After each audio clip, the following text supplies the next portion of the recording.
அதாவது இன்ஸ்டாகிராம்ல ஒரு ஸ்டோரி போட்டேன் கைஸ். என்னன்னா எனக்கு ஏதாவது கவிதை எழுதுங்க அப்படின்னு ஒரு ஸ்டோரி போட்டிருந்தேன். ஆனா கவிதை எழுத சொன்னா பூரா டைலாக்கா இருக்கு.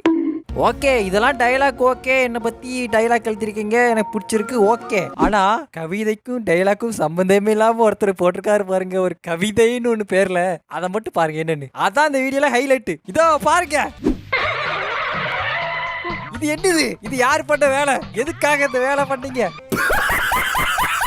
இவ்வளவு பேருக்கு போட்டது மத்தியிலையும் ஒரே ஒரு கவிதை மட்டும் எனக்கு வந்திருந்துச்சு. அந்த கவிதையை நான் அந்த வீடியோஸ்ல படிச்சிருந்தேன். ஓகேவா? இதோ உங்களுக்காக.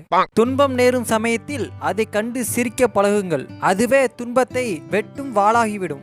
என்னை பத்தி ஒரு கவிதை இல்லைனாலும் ஒரு மோட்டிவேஷனான கவிதையா எழுதியிருக்காங்க. கவிதை என்றால் இப்படிதான் இருக்க வேண்டும். உங்களுக்காக நான் ஒரு கவிதையை சொல்றேன், கேட்டுக்குங்க. உன்னை பார்த்த பின்பு நான் யார பாத்தீங்க? உங்க அத்தை பொண்ண.